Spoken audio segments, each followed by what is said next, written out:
Welcome to స్వతంత్ర. నేను లక్ష్మి. ముందుగా హెడ్లైన్స్ చూద్దాం.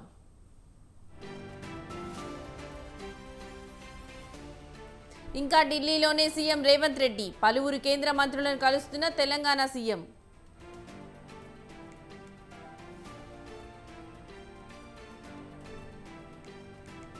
భూ హక్కు పత్రాలను వెనక్కి తీసుకోనున్న ప్రభుత్వం. రాజముద్రతో ఉన్న పాస్ పుస్తకాల పంపిణీ.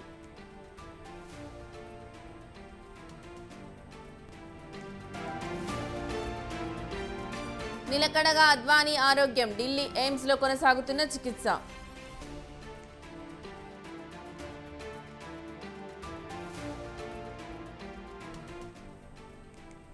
హైదరాబాద్ విజయవాడ హైవే విస్తరణకు గ్రీన్ సిగ్నల్. టోల్ వసూలు బాధ్యతల నుంచి తప్పుకున్న జీఎంఆర్.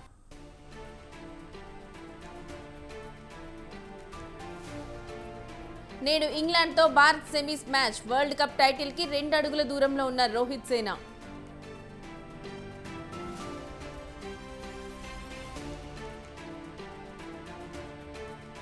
బాక్సాఫీస్ వద్ద కల్కి మేనియా. సంబరాల్లో మునిగిపోయిన అభిమానులు.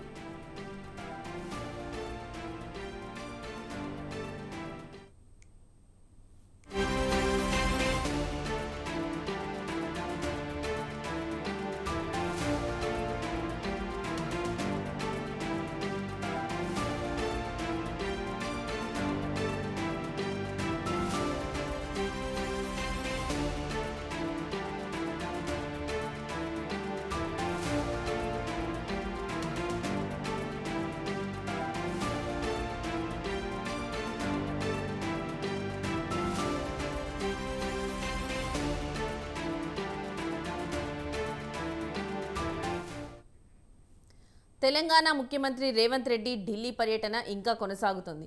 గత 4 రోజులుగా సీఎం రేవంత్ రెడ్డి ఢిల్లీలోనే ఉన్నారు. సాయంత్రం లేదా రేపు ఉదయం హైదరాబాద్ వచ్చే అవకాశం ఉంది. నిన్న అర్ధరాత్రి ఢిల్లీ నుండి హైదరాబాద్ వచ్చారు డిప్యూటీ సీఎం భట్టి.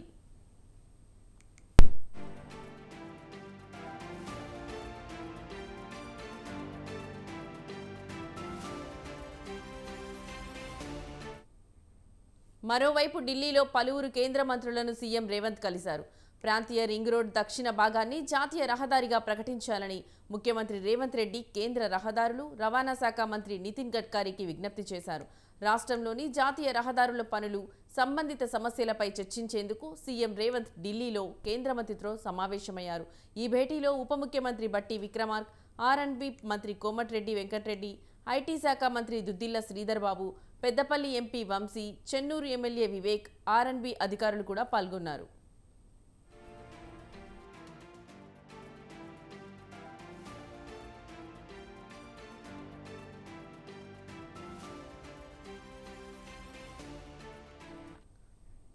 ముఖ్యమంత్రి రేవంత్ రెడ్డి ఈ నెల 24న ఢిల్లీ వెళ్లారు. అప్పటి నుంచి ఆయన వివిధ కేంద్ర మంత్రులతో సమావేశాలు అవుతూనే అధినాయకత్వంలో కూడా చర్చలు జరుపుతున్నారు.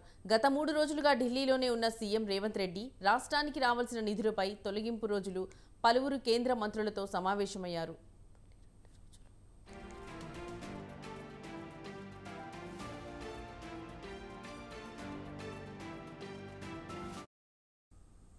మూడో రోజు బుధవారం పీసీసీ చీఫ్ నియామకం, రాష్ట్ర కేబినెట్ విస్తరణ, నామినేటెడ్ పోస్టుల భర్తీపై మంత్రులతో కలిసి కాంగ్రెస్ హైకమాండ్తో భేటీ అయ్యారు. రాష్ట్ర కేబినెట్ విస్తరణపై ఢిల్లీ వేదికగా కాంగ్రెస్ హైకమాండ్తో సీఎం రేవంత్ రెడ్డి మంత్రులు జరిపిన చర్చలు కొలిక్కి రాలేదు.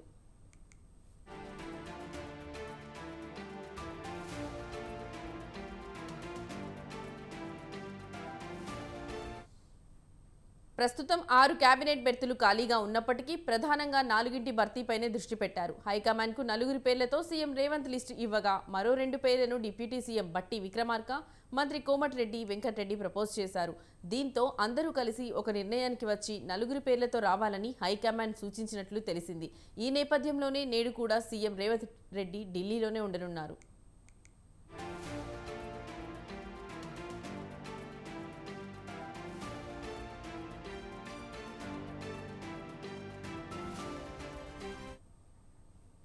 ఇదే అంశానికి సంబంధించిన మరింత సమాచారం మా ప్రతినిధి రాజు ఫోన్లో అందిస్తారు. రాజు, చెప్పండి. తెలంగాణ సీఎం రేవంత్ రెడ్డి 4 రోజుల పాటు దక్షిణ పర్యటనలో ఉన్నారు. అందులో భాగంగానే కొత్తగా ఒకవైపు పార్టీ కార్యక్రమాలు కార్యక్రమాలతో పాటుగా ప్రభుత్వ కార్యక్రమాలను కూడా చక్కబెట్టేటటువంటి వ్యూహంతో సీఎం రేవంత్ రెడ్డి ఢిల్లీ వెళ్లారు. ముఖ్యంగా వైపు కేంద్రం నుంచి తెలంగాణకు రావాల్సినటువంటి నిధులు కావచ్చు, అలాగే తెలంగాణ రాష్ట్రానికి సంబంధించి గత ప్రభుత్వం కేంద్రంతో సత్సంబంధాలు మెయింటైన్ చేయలేక కొంత నష్టపోయింది. ఇప్పుడు ఉన్న పరిస్థితిలో తెలంగాణ ప్రభుత్వ ఉద్యోగులకు కావచ్చు, అలాగే ప్రభుత్వ నిర్వహణ ఖర్చులకు మినహా అదనపు అభివృద్ధి పనులకు ఇతర కార్యకలాపాలు నిర్వహించాలన్నా అప్పుల మీద ఆధారపడాల్సినటువంటి పరిస్థితి ఉంది అనేది కూడా కేంద్ర పెద్దల ముందు కూడా వివిధ శాఖ మంత్రుల ముందు కూడా ఈ యొక్క విషయాన్ని వారికి విశ్లేషించి తెలంగాణ రాష్ట్రానికి కేంద్ర సహకారం ఎంత మేరకు అవసరం ఉందో అనేటటువంటి అంశాలను క్రోడీకరించి ఆయన కేంద్ర పెద్దలకు వివరించేటటువంటి ప్రయత్నం చేస్తా ఉన్నారు. రాష్ట్రంలో ప్రభుత్వం ఉన్నప్పటికీ, కేంద్రంలో బీజేపీ ప్రభుత్వం ఉన్నప్పటికీ కూడా రెండు ప్రభుత్వాల మధ్య సంబంధాలు మెయింటైన్ చేస్తే రాష్ట్రం మరింత అభివృద్ధి చెందుతుంది అనేటటువంటి కోవలు కూడా సీఎం రేవంత్ రెడ్డితో పాటు బట్టి విక్రమార్క వీరితో పాటుగానే మంత్రులు కోమటిరెడ్డి వెంకటరెడ్డి, దుద్దిల్ల శ్రీధర్ బాబు, పొంగులేటి శ్రీనివాస్ రెడ్డి, తుమ్మల నాగేశ్వరరావు లాంటి మంత్రులు కూడా, అలాగే సీతక్క కూడా వివిధ శాఖ కేంద్ర మంత్రులతో కూడా భేటీ అయ్యారు. ప్రధానంగా కోమటిరెడ్డి వెంకటరెడ్డి, సీఎం రేవంత్ రెడ్డి, ఇతర మంత్రులు కూడా జిల్లాకు సంబంధించి దక్షిణ జిల్లాకు సంబంధించి దాన్ని జాతీయ రహదారిగా గుర్తించాలి కేంద్రం, అప్పుడే కొంత వేగంగా అభివృద్ధి చెందుతుంది. దాంతో పాటుగానే హైదరాబాద్ టు విజయవాడ లైన్ హైవేని కూడా 4 లైన్స్ రోడ్ గా డెవలప్ చేయాలనేటటువంటి ప్రణాళికను కూడా సూచనలు కూడా కేంద్రం ముందు పెట్టారు. అయితే కేంద్రం దీన్ని పరిగణలోకి తీసుకోవాలి, వెనువెంటనే కూడా పనులు ప్రారంభించాలి, దానికి సంబంధించి క్లియరెన్స్ కూడా ఇవ్వాలనేటటువంటి వివరణ కూడా ఇచ్చారు, కేంద్రాన్ని కోరడం జరిగింది. దీంతో పాటుగానే వైద్య ఆరోగ్య శాఖ మంత్రి నడ్డాను కూడా కలిసి తెలంగాణ రాష్ట్రానికి సంబంధించి ఆరోగ్య ప్రణాళిక ఏ విధంగా ఉంది, రాబోయే రోజుల్లో పరస్పర సహకారంతో మరింత మెరుగైన సేవలు ప్రజలకు అందించే విధంగా కూడా కృషి చేయాల్సినటువంటి అవసరం ఉందనేది కూడా వివరించడం అనేది జరిగింది. వీరితో పాటుగానే రక్షణ శాఖ మంత్రి రాజ్నాథ్ సింగ్ తో కూడా సీఎం రేవంత్ రెడ్డి, ఇతర మంత్రులు కూడా భేటీ అయ్యారు. వరుసగా 2 రోజుల పాటు, మొదటి 2 రోజుల పాటు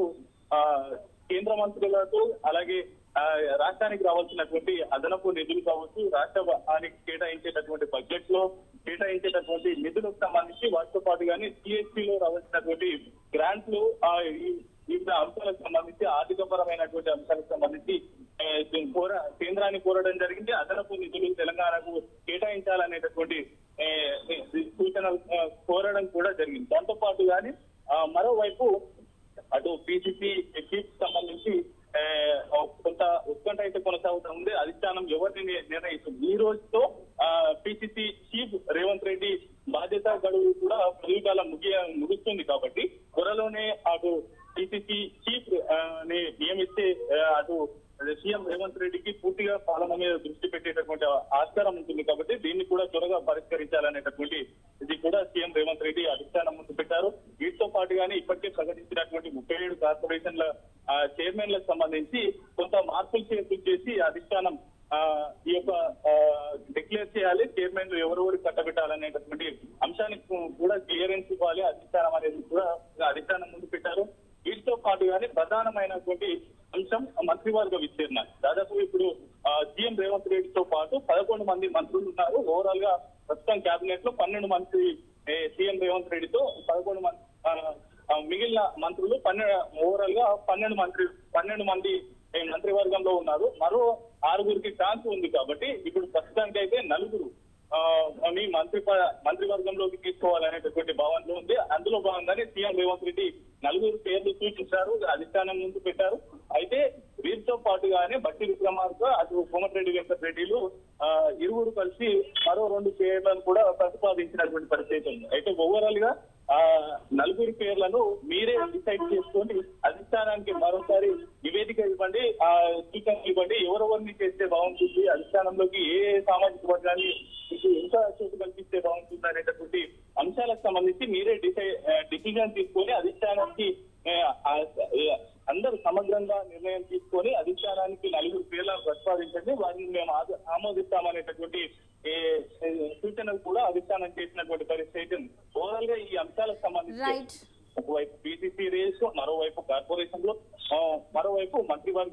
విస్తీర్ణానికి సంబంధించి కేంద్రం నుంచి రావాల్సినటువంటి నిధులు కావచ్చు, ఈ ఓవరాల్ అన్ని అంశాలతో పాటుగానే పార్లమెంటు సమావేశాలు కొనసాగుతా ఉన్నాయి. కాబట్టి తెలంగాణ నుంచి 8 మంది పార్లమెంటు సభ్యులు కాంగ్రెస్ పార్టీ నుంచి గెలుపొందారు.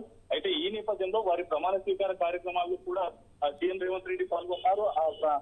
ప్రమాణ స్వీకారం చేసిన అనంతరం ఎంపీలను కూడా నూతనంగా ఎన్నికైనటువంటి ఎంపీలు కూడా ఆ అధిష్టాన పెద్దలకు పరిచయం చేశారు. వారితో ఆ నియోజకవర్గంలో ఎటువంటి పరిస్థితి ఉంది, అక్కడ ఎటువంటి ఇచ్చామనేటటువంటిది కూడా వివరించేటటువంటి ప్రయత్నం చేశారు. ఆ అనంతరం కూడా ఈ యొక్క అన్ని సమగ్రంగా చర్చించిన అనంతరం ఒకవైపు పార్టీ కార్యక్రమాలు పెట్టబెడుతూనే మరోవైపు ప్రభుత్వ కార్యక్రమాలైనటువంటి నిధులను కేంద్రం నుంచి అధిక మొత్తంలో కేటాయించాలి అనేటటువంటి కోరడం కూడా మంత్రులు చేస్తున్నటువంటి పరిస్థితి ఉంది. ఇవాళ సాయంత్రం సీఎం రేవంత్ రెడ్డి ఇవాళ సాయంత్రమా లేదా రేపు మార్నింగ్ అయినా హైదరాబాద్ కు వచ్చేటటువంటి అవకాశం అయితే కనిపిస్తుంది. 4 రోజుల పాటు CM Revanth Reddy busy schedule గడిపారు. వరుసగా అటు పార్టీ కార్యక్రమాలు, ప్రభుత్వ కార్యక్రమాలు రెండు సమపాలలో కూడా తీసుకువెళ్లే ప్రయత్నం అయితే చేస్తున్నారు అనేది చెప్పుకోవాలి. Right Raju, thank you.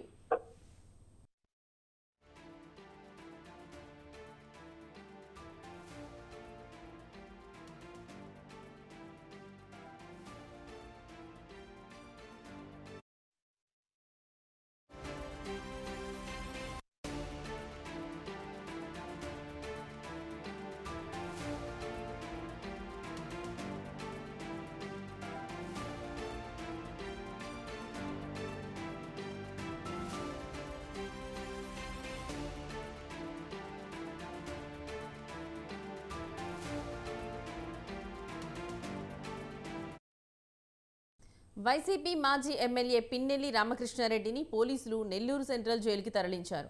పెద్ద ఎత్తున పోలీస్ బందోబస్తు ఏర్పాటు చేసి ఆయన్ను తీసుకెళ్లారు. జైలు బయట ఆ మార్గంలో పెద్ద ఎత్తున పోలీసులు మోహరించారు. కట్టుదిట్టమైన భద్రతా నడుమ జైలు అధికారులు పిన్నెల్లిని లోపలికి తీసుకెళ్లారు. ఈవీఎం విధ్వంసం, polling agent Namburi Seshagirirao, Karampudi CI నారాయణస్వామిపై దాడి కేసుల్లో పిన్నెల్లికి మాచర్ల కోర్టు 14 రోజుల రిమాండ్ విధించారు.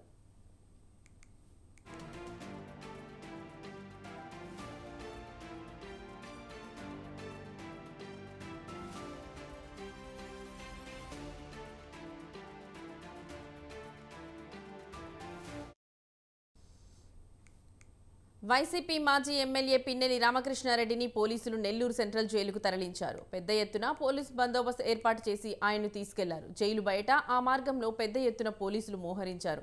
కట్టుదిట్టమైన భద్రతా నడుమ జైలు అధికారులు పిన్నెల్లిని లోపలికి తీసుకెళ్లారు.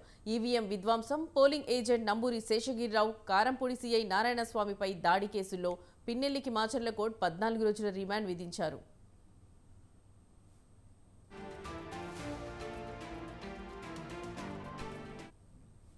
ఇదే అంశానికి సంబంధించిన మరింత సమాచారం మా ప్రతినిధి సునీల్ ఫోన్లో అందిస్తారు. సునీల్, చెప్పండి.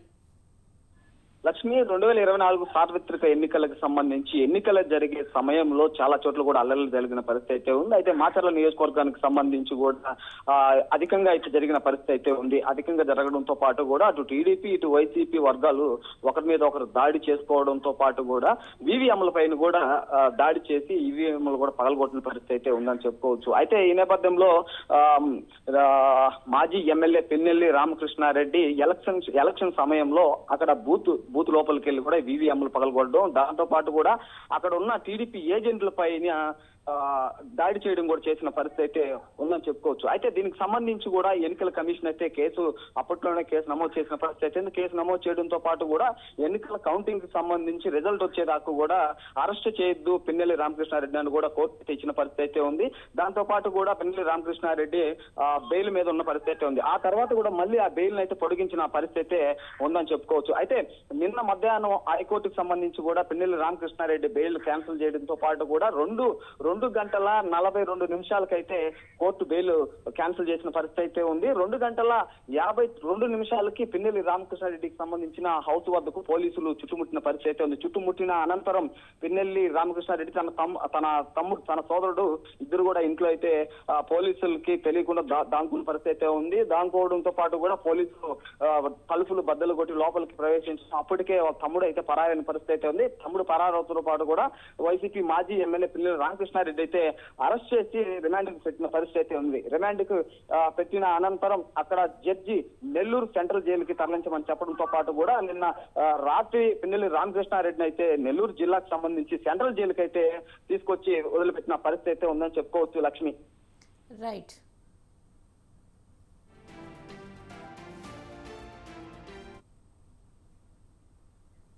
బీఆర్ఎస్ ఎమ్మెల్యేల పార్టీ ఫిరాయింపుల అంశంపై ఇప్పుడు హాట్ టాపిక్ గా మారింది. కారు దిగిన ఎమ్మెల్యేలు హస్తం గూటికి చేరారు. పోతే పోయారు, కానీ క్యాడర్ని కూడా పట్టుకుపోయారు. ఇదే ఇప్పుడు అసలు సమస్య. మరి హస్తం గూటికి చేరిన ఎమ్మెల్యేల నియోజకవర్గాల్లో బీఆర్ఎస్ పరిస్థితి ఏంటి? మిగిలిన క్యాడర్కు భరోసా ఎవరిస్తారు? ఒకవేళ కొత్త ఇన్ఛార్జ్లు నియమిస్తారా? ఒకవేళ నియమిస్తే పోటీ పడుతున్న నేతలెవరు?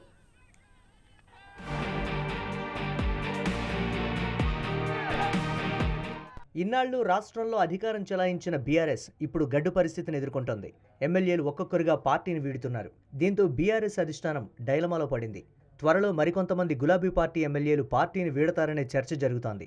మరోవైపు పార్టీ మారిన ఎమ్మెల్యేల నియోజకవర్గాల్లో క్యాడర్ కన్ఫ్యూజన్లో పడింది. తమకు ఎవరు భరోసా ఇస్తారు అనే సందిగ్ధత ఆయా నియోజకవర్గాల్లోని బీఆర్ఎస్ శ్రేణుల్లో వినిపిస్తోంది. ఎమ్మెల్యేలు పార్టీ మారిన నియోజకవర్గాలకు కొత్త ఇన్ఛార్జీలను నియమించాలని కారు పార్టీ శ్రేణులు అధిష్టానం దృష్టికి తీసుకువెళ్లే ప్రయత్నం చేస్తున్నారు.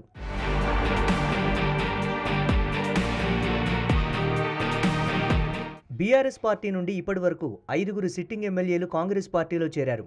Station Ghanpur MLA Kadiyam Srihari, Khairatabad MLA Danam Nagender, Bhadrachalam MLA Tellam Venkatrao, Banswada MLA Pocharam Srinivasa Reddy, తాజాగా జగిత్యాల ఎమ్మెల్యే సంజయ్ కుమార్ బీఆర్ఎస్ను వీడారు.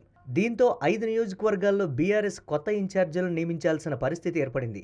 ఇప్పటికే station Ghanpur MLA Kadiyam Srihari party మారడంతో అక్కడ మాజీ ఎమ్మెల్యే తాటికొండ రాజయ్యను పార్టీలోకి తీసుకొని ఇన్ఛార్జి బాధ్యతలు అప్పగించారు. ఇక బీఆర్ఎస్ పార్టీకి దూరంగా ఉన్న రాజయ్య పార్లమెంట్ ఎన్నికల సమయంలో తిరిగి బీఆర్ఎస్ పార్టీలో యాక్టివ్ అయ్యారు.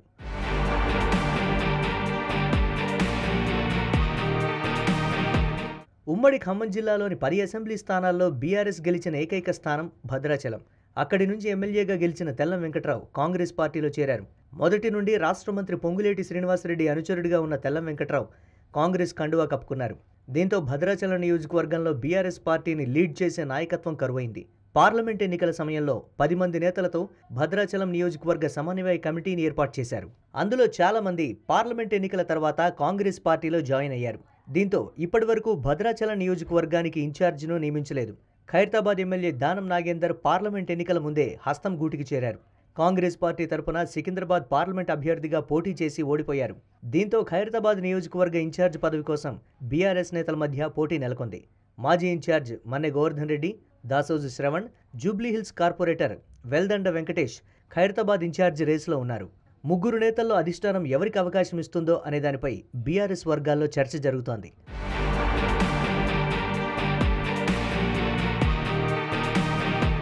బాన్సువాడ బీఆర్ఎస్ ఎమ్మెల్యే పోచారం శ్రీనివాసరెడ్డి తాజాగా కాంగ్రెస్ పార్టీలో చేరారు. దీంతో అక్కడ బీఆర్ఎస్ పార్టీకి నాయకత్వం లేకుండా పోయింది. ఇప్పటి వరకు బాన్సువాడలో పోచారం కుటుంబం బీఆర్ఎస్ పార్టీకి అంతా తానే వ్యవహరించింది. ఇప్పుడు పోచారం పార్టీ మారడంతో బీఆర్ఎస్ కొత్త ఇన్ఛార్జి కోసం వెతుక్కోవాల్సిన పరిస్థితి. ఇక జగిత్యాల ఎమ్మెల్యే సంజయ్ కుమార్ రాత్రికి రాత్రే పార్టీ మారడంతో బీఆర్ఎస్ వర్గాల్లో కలవరం రేపింది. మొదటి నుండి బీఆర్ఎస్ అధిష్టానానికి ఎమ్మెల్యే సంజయ్ కుమార్ సన్నిహితంగా ఉన్నారు.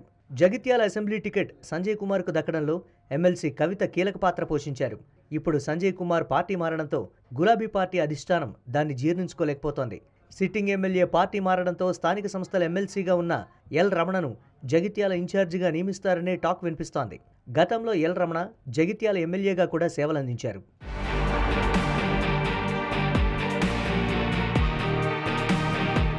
బీఆర్ఎస్ పార్టీ సిట్టింగ్ ఎమ్మెల్యేలు పార్టీ మారిన స్థానాల్లో క్యాడర్ను కాపాడుకోవాలంటే ఆయా నియోజకవర్గాల్లో కొత్త ఇన్ఛార్జీలను నియమించాలని అధిష్టానం భావిస్తోంది.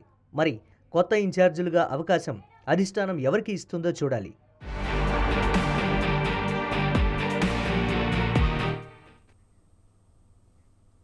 పంట నష్టం చెల్లించేంత వరకు ఉద్యమిస్తామని హెచ్చరించారు అనంతపురం జిల్లా సిపిఐ కార్యదర్శి జాఫర్. బొమ్మన్హల్ మండలం నేమకల్లు గ్రామ పరిసర ప్రాంతాల్లో పార్టీ నేతలతో కలిసి పంటలను పరిశీలించారు. స్పాంజ్ ఐరన్ ఫ్యాక్టరీల ద్వారా వెలువడుతున్న కాలుష్యంతో పంటలు దెబ్బతిని రైతులకు తీవ్ర నష్టం వాటిల్లుతోందని ఆరోపించారు. వెంటనే యాజమాన్యం అన్నదాతలను ఆదుకోవాలని డిమాండ్ చేసిన ఆయన పర్యావరణ పరిరక్షణ తుంగంలో తొక్కి ప్రభుత్వ నిబంధనలు గాలికి వదిలేసి రైతులకు అన్యాయం చేస్తున్నారని ఫైర్ అయ్యారు.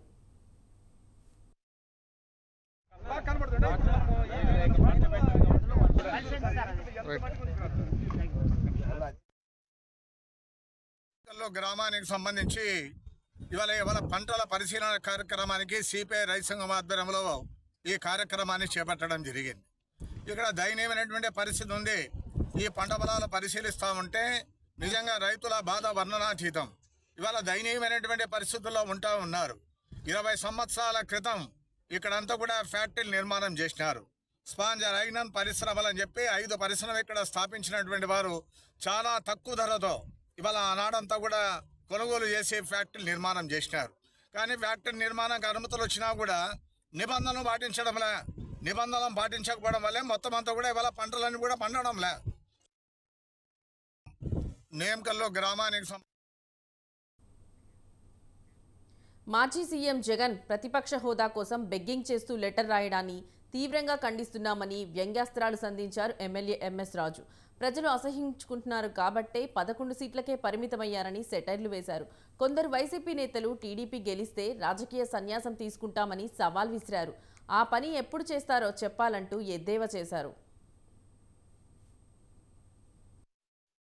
జగన్మోహన్ రెడ్డి గారు ఈరోజు ప్రజలు తిరస్కరిస్తే, ప్రజలు బహిష్కరిస్తే, ప్రజలు నీ పాలనకి చమరగీతం పాడితే, ప్రజలు నిన్ను అసహించుకుంటే 11 మంది శాసనసభ్యులు ఉండడం జరిగింది.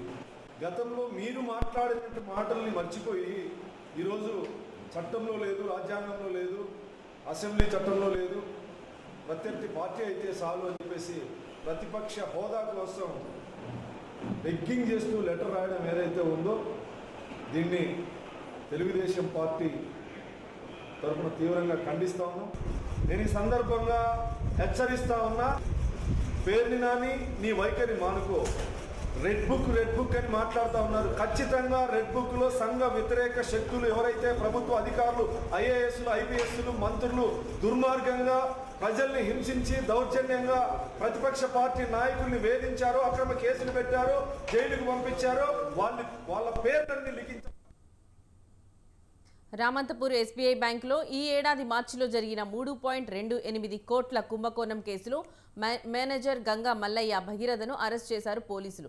ఫిబ్రవరి వరకు గంగా మల్లయ్య ఎస్బీఐ బ్రాంచ్ మేనేజర్గా ఉన్నప్పుడే ఈ కుంభకోణం జరిగిందని మార్చి నెలలో కొత్తగా వచ్చిన బేలంగటి వీర వసంత ఫిర్యాదు చేశాడు. దీంతో అప్పటి నుంచి గంగా మల్లయ్య పరారీలో ఉన్నాడు. గత 4 నెలల నుండి పోలీసులు నిందితుని కోసం ముమ్మరంగా గాలించగా ఎట్టకేలకు ఉప్పల్లో అరెస్ట్ చేసి రిమాండ్కు తరలించారు.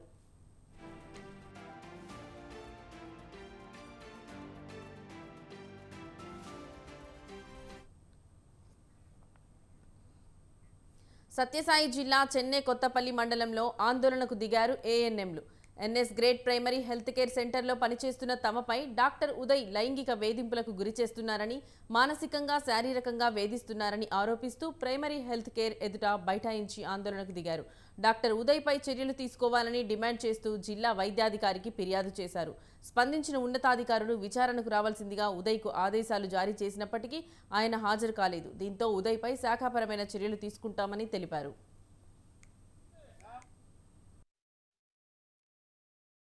జరిగినటువంటి సంఘటనలో ఎన్ఎస్ గేట్ పిహెచ్ సెంటర్లో ఏఎన్ఎంస్పై చేసిన పలు అసభ్యకర మెసేజ్లు ఉన్నాయి. ఆ మెసేజ్ల పైన స్పందించి మా స్టేట్ అధ్యక్షుడు కేఆర్ సునారాయణ సార్ ఆధ్వర్యంలో మేము ఇక్కడికి వచ్చడం జరిగింది. వీళ్ళకి న్యాయం జరిగే వరకు మేము పోరాడతామని చెప్పి సభాముఖంగా తెలియజేస్తున్నాం. మా అధ్యక్షుడు ఇట్లా దాని మీద ఎటువంటి అసభ్యకర పదజాలాలు వచ్చినా కూడా వదిలిపెట్టే ప్రసక్తే లేదని చెప్పారు. వీళ్ళకి న్యాయం జరిగే వరకు మేము పోరాడడానికి సిద్ధంగా ఉన్నాం. అలాగే ఇక్కడ జరిగినటువంటి ఉదయ్ అనే డాక్టర్ గారు కొన్ని మెసేజ్లు పెట్టడం జరిగింది. ఆ మెసేజ్లు కూడా మీడియా మిత్రులకు అందరికీ షేర్ చేశారు. వీళ్ళ ద్వారా వచ్చాయి కాబట్టి ఏఎన్ఎంస్కి న్యాయం జరిగే వరకు మీడియా మిత్రులు కానీ మా యూనియన్ తరఫున కానీ మేము ఎందాకైనా పోరాడడానికి సిద్ధంగా ఉన్నాం. బిడ్డలు బయటకి గడప దాటి వస్తే ఉద్యోగాలు చేసుకోవాలా, తిరిగి క్షేమంగా ఇంటికి వెళ్తామా లేదా అనే ధైర్యం కూడా వాళ్ళకి కోల్పోతున్నారు. ఎందుకంటే ఎప్పటికప్పటికి ఇలాంటివి స్విచ్ చేసుకుంటేనే మిగతా వాళ్ళకి కూడా ధైర్యం వస్తుంది. మీరు కూడా మాకు మీడియా మిత్రులు కానీ మాకు అండదండగా ఉండి మాకు మంచి న్యాయం చేకూర్చాలని మేము ఆశిస్తున్నాము. మాకు వాళ్ళ తరఫున కూడా మాకు మంచి సహకారం లభించాలని మేము కోరుకుంటున్నాం. కర్నూలు జిల్లా సిరివెల్ల మండలం పచ్చళ్ల గ్రామస్తులు ఆందోళనకు దిగారు. చిరుత దాడిలో మాజీ ఉప సర్పంచ్ మెహరూన్ బి మృతి చెందడంతో తీవ్ర ఆందోళనలో ఉన్న స్థానికులు చిరుత బారి నుంచి తమను కాపాడాలని వేడుకుంటున్నారు. తిరుపతిలోని చిరుతను బంధించి పచ్చర్ల అటవీ ప్రాంతంలో వదిలివేశారని ఆరోపిస్తూ అధికారుల తీరుపై మండిపడుతున్నారు. చిరుత వల్ల తమ ప్రాణాలకి హాని ఉందని ఎన్నిసార్లు మొరపెట్టుకున్నా అధికారులు నిమ్మకు నీరెత్తినట్టు వ్యవహరిస్తున్నారని వాపోతున్నారు. అటవీ శాఖ మంత్రి అయిన పవన్ కళ్యాణ్ మరోసారి ఇలాంటి ఘటనలు పునరావృతం కాకుండా చూడాలని, తమను కాపాడాలని విజ్ఞప్తి చేస్తున్నారు.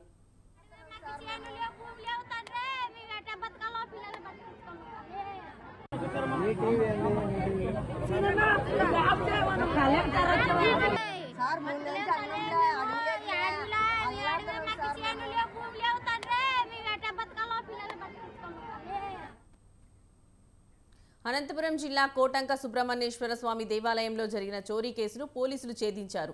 5 రోజుల్లోనే చోరీకి పాల్పడ్డ 4 అంతర్రాష్ట్ర దొంగల ముఠాను పట్టుకున్నారు. వీరి వద్ద నుంచి 13 లక్షలు విలువ చేసే 16.261 కేజీల వెండి ఆభరణాలు, 4 బంగారు తాలిబొట్లు, 2 ద్విచక్ర వాహనాలు, 2500 నగదు స్వాధీనం చేసుకున్నారు.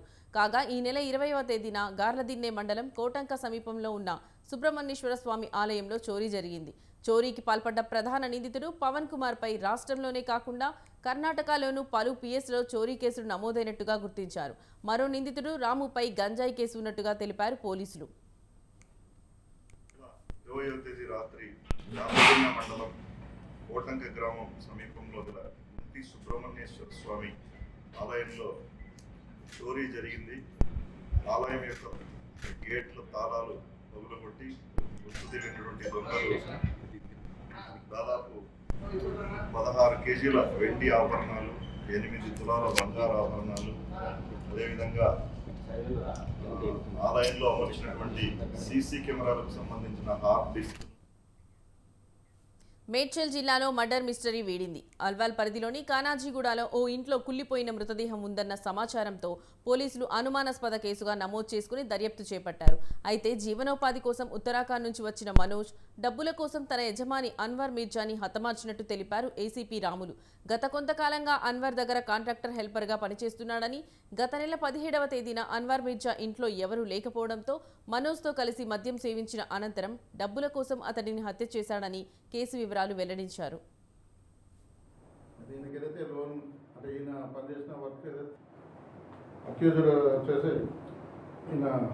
మనోజ్ రాయల్ అని చెప్పేసి ఈయన ఉత్తరాఖండ్ చెందినవాడు. ఆయన కూడా ఒక సొంత వ్యక్తిలాగా ఆయన నమ్మేసి అన్ని విషయాలు చెప్పేవాడు. ఆయనతో ఏదైనా సేవ్ చేస్తున్నాడు. ఫైనాన్షియల్గా కొద్దిగా క్రైసిస్ ఉండే అది ఈయనతో అడిగాడు. కానీ ఇంటి దగ్గర పని ఉందని చెప్పేసి ఆయన కొద్దిగా ప్రెజర్ కూడా చేశాడు. ఈయన పైన డబ్బులు కావాలని చెప్పేసి అది ఈయనకి ఏదైతే లోన్ అంటే ఈయన పనిచేసిన వర్క్ ఏదైతే 35,000 ఏదంటే అది క్లియర్ చేసి ఇచ్చి పంపించేశాడు. కానీ ఆయనకు ఆ అమౌంట్ అక్కడ సరిపోదు. ఒక్కడే ఉన్నాడు కాదని చెప్పేసి ఆయన వచ్చేసి 30th నుంచి ఆయన ఇంటికి వచ్చేసి మళ్ళీ ఏదో అడగడము ఆ విధంగా చేయడం వల్ల ఆ తాగిన మైకంలో ఈయన ఎక్కువ తక్కువ తాగాడు, వాళ్ళ ఓనర్కి ఎక్కువ తాగించాడు. ఆయన మత్తులు ఉన్నప్పుడు తీసేసి ఆయన బలి.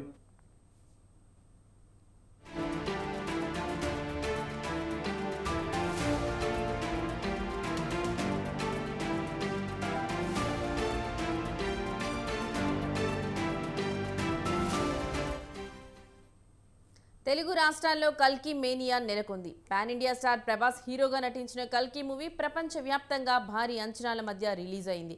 మొత్తం 10,000కు పైగా స్క్రీన్స్లో విడుదలైంది. దీంతో థియేటర్ల దగ్గర ప్రభాస్ ఫ్యాన్స్ హంగామా చేస్తున్నారు. ప్రభాస్ భారీ కటౌట్స్ పెట్టి సందడి చేస్తున్నారు.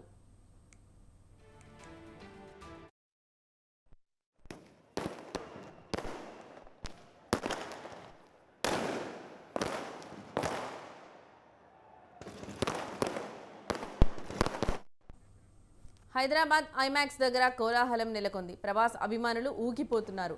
నాగ్ అశ్విన్ మంచి సినిమా తీశాడని ప్రేక్షకులు అంటున్నారు.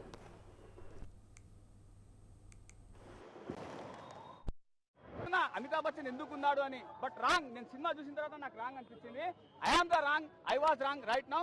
The director was very good. అసలు ఏం బ్రో సినిమా అంటావా బ్రో? ప్రభాస్ లుక్ పక్కన పెట్టేస్తే నాకు తెలిసి మళ్ళీ సెకండ్ పార్ట్ 2 ఉంది. Just 1 drop of serum entire సినిమాని చేంజ్ చేసి పడేసింది. So it's a pure and original natural story. Please go and watch the movie. That's it. Director ఎవడో తెలియదు కానీ డైరెక్టర్ తెలియదు కానీ బాహుబలి అమ్మ మొగుడు తయారైపోయినాడు. What direction bro. ఈ డైరెక్టర్ కి తీసుకొని పోయి నిజంగా స్ట్రేట్ ఫార్వర్డ్ గా హాలీవుడ్ లో తీస్తే మూవీ ఓ రేంజ్ లో ఉంటుంది. బాలీవుడ్ లో డైరెక్ట్ గా తీసినా కూడా మినిమం ఒక 15,000 CR కలెక్ట్ చేస్తుంది మూవీ. ఆ విధంగా ఉంది. వచ్చే చిన్న చిన్న కెమియో రోల్స్ లో నేను చెప్పే రివ్యూ 99% రాంగ్ అయ్యిండొచ్చు, కానీ 101% మూవీ హిట్. దట్ ఈస్ కల్కి. అర్థమైందా?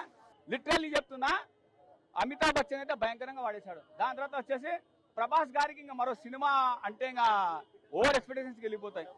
అయితే ఇప్పటివరకు అయితే ఎవరు చూపెట్టలేరు అన్న, అంత మంచిగా ఉంది అన్న ఫిలిం. కానీ ఇలాంటి ఫిలిము ఇదే నాకేమనిపించింది అంటే ఆఫ్టర్ లాంగ్ టైమ్ రాజమౌళికి ఇప్పటివరకు కాంపిటీషన్ లేనున్న వ్యక్తి రాజమౌళి నిద్ర కూడా పొనియాడన్న. అలాంటి సినిమా వచ్చిందన్న. అంత రాజమౌళి యాక్టింగ్ చేసిండు, అన్నిటికంటే ఆర్జీవి సార్ కూడా యాక్టింగ్ చేసిండు కాదని అంటే ఆయనది ఇంకా వేరే లెవెల్ ఉంది స్క్రీన్ పైన. బ్రహ్మానందం ఉన్నారు. మన పురాణాల్లోని పాత్రలను తీసుకొని దానికి ఫిక్షన్ జోడించి సినిమాటిక్గా ఈ చిత్రాన్ని తెరకెక్కించాడు దర్శకుడు నాగశ్విన్. 600 కోట్ల బడ్జెట్తో ఈ సినిమా నిర్మించారు. వైజయంతి మూవీస్ బ్యానర్పై 4.5 ఏళ్ల నిరీక్షణ తర్వాత ఎట్టకేలకు ఇవాళ విడుదలైంది.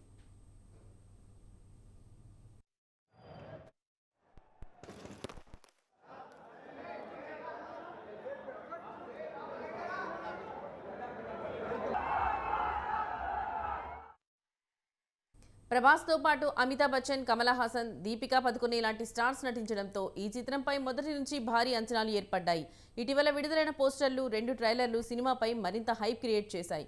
విడుదలకు ముందే ఫ్రీ బుకింగ్స్లో రికార్డు సృష్టించిన సినిమా ఇప్పుడు ఇంకెన్ని రికార్డు సృష్టిస్తుందని సినిమా లవర్స్ అంటున్నారు.